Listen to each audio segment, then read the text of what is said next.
Hola, muy buenas tardes. Mi nombre es Agustín Perroud y estoy junto a mi compañero Buris Tobías. En el día de hoy vamos a hablar del libro de Jorge Huergo, La educación y la vida, un libro para maestros de escuela y educadores populares. En el día de hoy vamos a desarrollar y explayarnos en el tema del desarrollismo y la modernización, y también vamos a hablar de el neoliberalismo y el tecnicismo.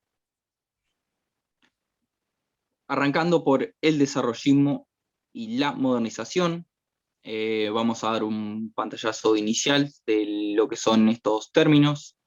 El desarrollismo, o también llamado estructuralismo, es una teoría económica referida al desarrollo que surgió en América Latina a mediados del siglo XX. Esta teoría, sostiene que el orden económico mundial sigue un esquema centro industrial periférica agrícola. ¿Qué quiere decir esto? Que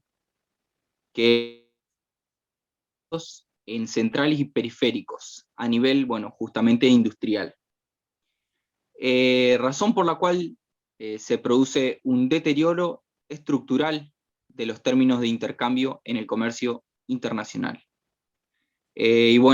Esto justamente perjudica a los países periféricos, y con esta forma de perjudicar reproduce el subdesarrollo y amplía esta brecha entre los países desarrollados y no desarrollados o en vía de desarrollo. Como consecuencia de este diagnóstico que se hace, el desarrollismo sostiene que los países no desarrollados deberían tener estados activos y con políticas económicas que impulsen la industrialización, para así poder alcanzar la situación de desarrollo autónoma, que quiere decir sin depender justamente de los otros países. Yo anteriormente dije que el desarrollo, esta teoría, surgió en América Latina, pero también el desarrollismo tuvo su etapa en España. Esta etapa fue la autarquía, que es un término que comúnmente es usado en la economía y que indica la condición de las personas, lugares, mecanismos, sociedades, sistemas industriales o naciones que luchan por su autoabastecimiento, o que justamente rechazan una ayuda externa de otro país. Se pueden encontrar o proponer en países con los suficientes recursos naturales como para no tener que disponer de las importaciones de ningún tipo. En España se dio durante la dictadura de Francisco Franco. La intervención del Estado se instrumentó jurídicamente mediante 3 planes de desarrollo que tenían un fuerte sesgo industrial. El periodo, que comprende los años 60 y la mitad de los 70, se caracterizó por un fuerte incremento del PBI. El modelo, muy dependiente de algunas industrias pesadas como la siderúrgica, que es el sector de la industria del metal, que se ocupa de extraer el hierro y justamente trabajarlo. Y también la construcción naval. Este periodo se agotó con la crisis de 1973. Pasando a la modernización, es un proceso socioeconómico de industrialización y tecnificación. Tecnificación, perdón. A diferencia de la modernidad o del modernismo, este término es tomado en un estado futuro o porvenir, justamente cuando su fin es llegar a la modernidad. La teoría de la modernización es una teoría utilizada para explicar el proceso de esto en la sociedad. La modernización se refiere a un modelo de una transición progresiva desde una sociedad premoderna o tradicional a una moderna. Y existen 3 tipos de modernización.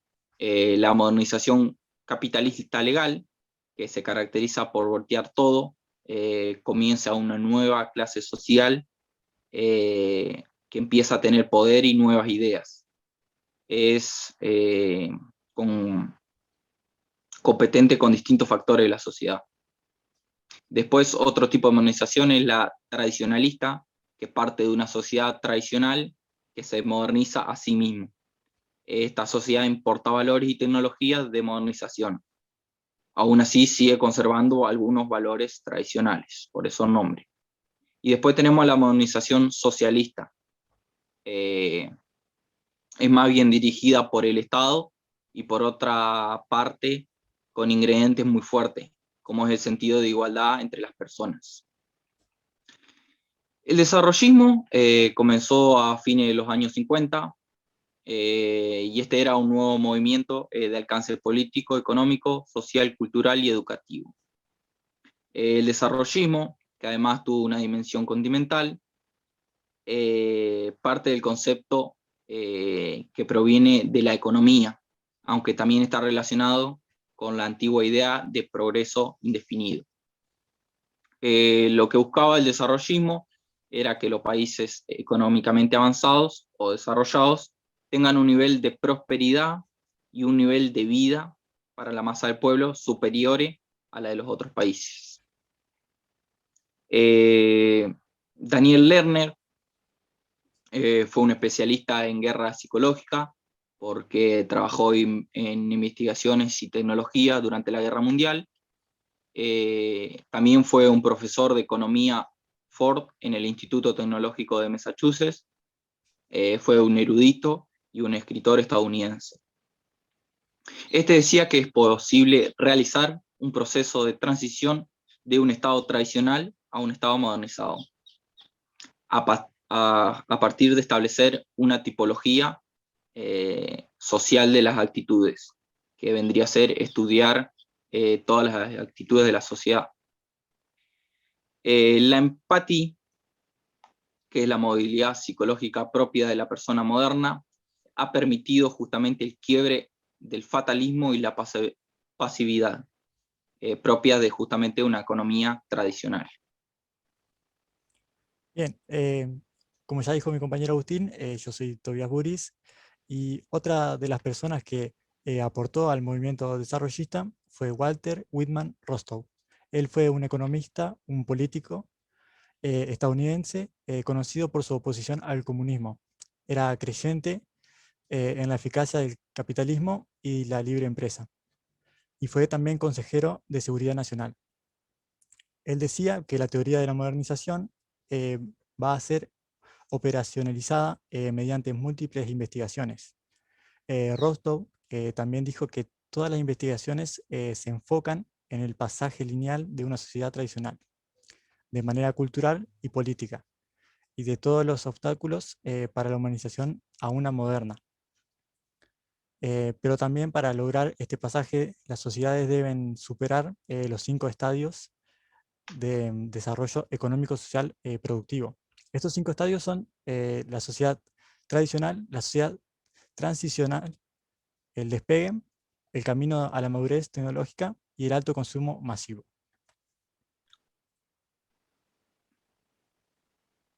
Bueno, hablando un poco de los medios de comunicación que tienen mucho que ver en estos temas,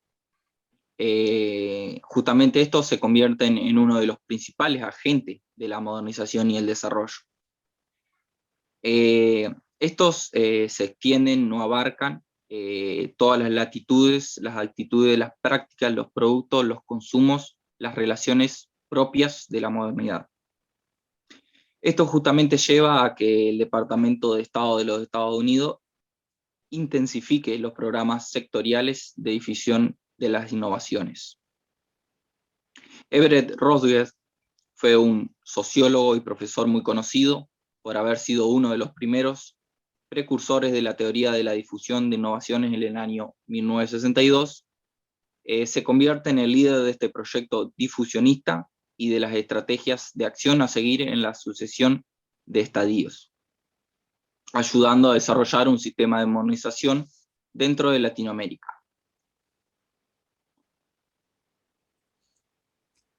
Los sistemas educativos dentro del desarrollismo entran en una crisis y los índices de analfabetismo crecen en América Latina, siendo imposible el progreso y la modernización de las sociedades latinoamericanas.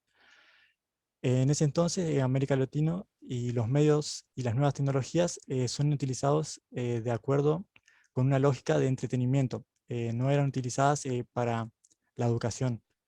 Por eso se procuró ver cómo alfabetizar más rápido a más gente y más eficazmente. Esto llevó a plantear experiencias educativas de diferente valor con utilización de los medios, con las experiencias de radioescuela y teleeducación.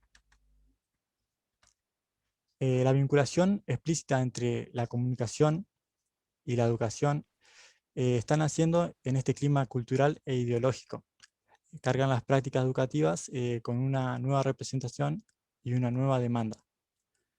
La adopción de las innovaciones, la modernización del paisaje educativo, contribuirán a una mejora de la calidad de educación. La modernización suplía todo tipo de transformaciones sociales o educativas. El uso de las innovaciones tecnológicas vienen a implicar una nueva perspectiva evolucionista de la sociedad.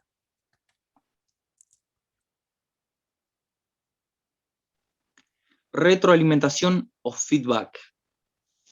Esto proviene del pensamiento de Paulo Freire y se ha encarnado en las prácticas educativas la idea del diálogo. El diálogo, hablando del diálogo, no nos referimos a una discusión o a un conflicto en un espacio democrático, sino en el sentido común, significando una armonía comunicacional. El diálogo fue adquiriendo reconocimiento e impactando en diversas disciplinas sociales el denominado enfoque sistemático. Salía de la educación y ya entraba a los otros sectores. Y justamente comprende, además de una conceptualización acerca de la sociedad. La noción de feedback presenta como una forma de atender la situación concreta del receptor educando y de favorecer el diálogo. Bien, con eso se cerraría el tema de desarrollismo y modernización, y ahora abarcaremos el neoliberalismo y el tecnicismo. Para comenzar, el neoliberalismo es un movimiento de actualización del liberalismo, que limita la intervención del Estado en asuntos jurídicos y económicos. El neoliberalismo en Latinoamérica en la década de 1960 significaba esencialmente una filosofía más moderna del liberalismo clásico y favoreció el uso de la política estatal para atenuar la desigualdad social y contrarrestar una tendencia al monopolio. En Argentina, luego de la dictadura militar en 1983, comienza a extenderse un discurso, es un doble discurso de la nueva derecha. Norma Paglianiti habla sobre este discurso y da su aporte hacia el mismo. Ella dice que el propósito explícito de la nueva derecha es sustituir las ideologías existentes y lograr su propia propuesta em, que se convierta en un nuevo sentido común.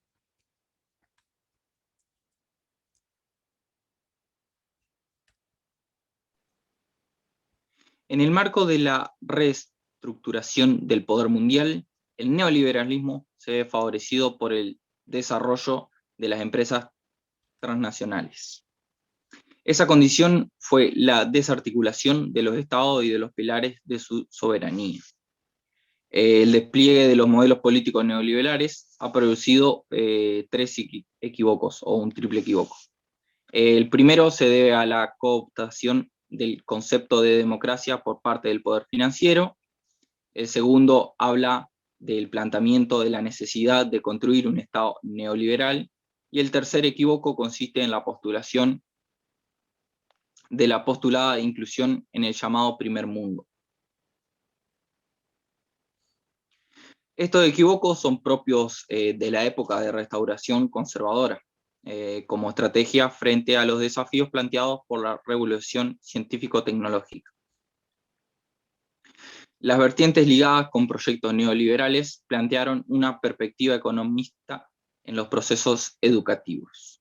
El sistema educativo es analizado en relación a tres ideas fundamentales: eficiencia, eficacia y calidad. De esta manera se vincula lineal y mecánicamente el sistema educativo con el aparato productivo, la cual debe ser rentable en términos económicos, obviamente.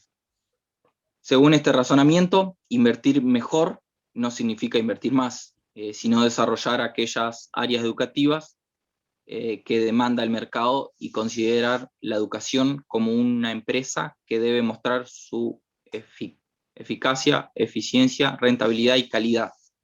Una educación de calidad debe formar personas capaces, no solo de asimilar tecnologías, sino también de crearlas.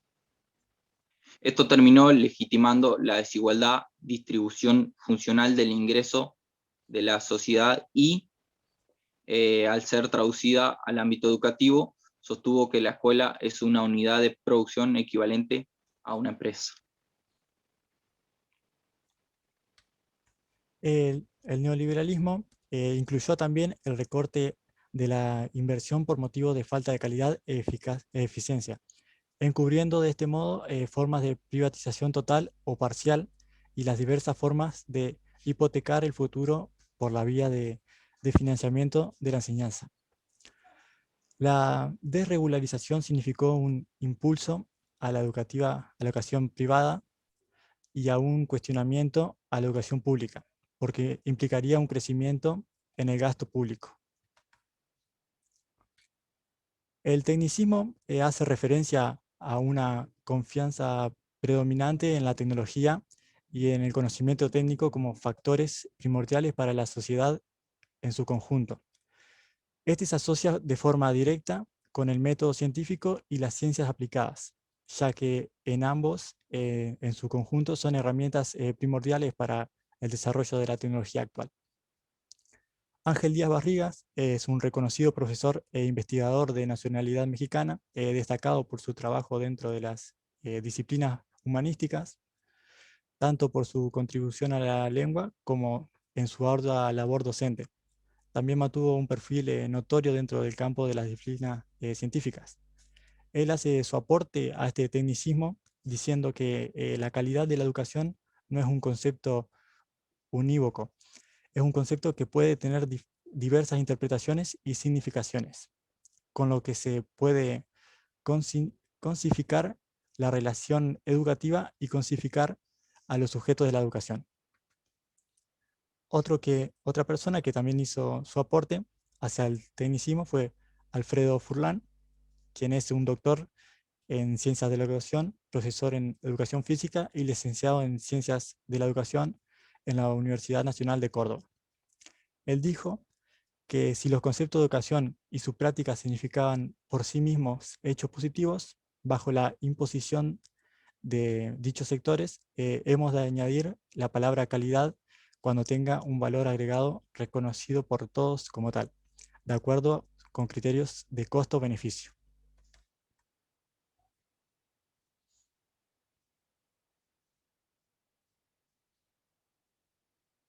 Las representaciones acerca de la calidad de la educación se complementaron con la incorporación de tecnologías en el ámbito escolar.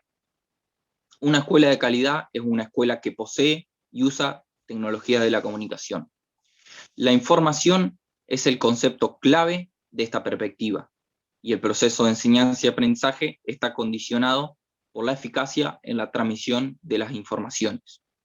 De este modo, las nuevas tecnologías de la información y la comunicación han instalado una mejora en la educación. Lo que se trató no fue solo de aprender y extender el uso de la tecnología, sino de provocar en la educación procesos de capacitación. Y de esta manera terminamos con el tema del desarrollismo y modernización y el neoliberalismo y el tecnicismo. Espero que les haya gustado. Nos vemos.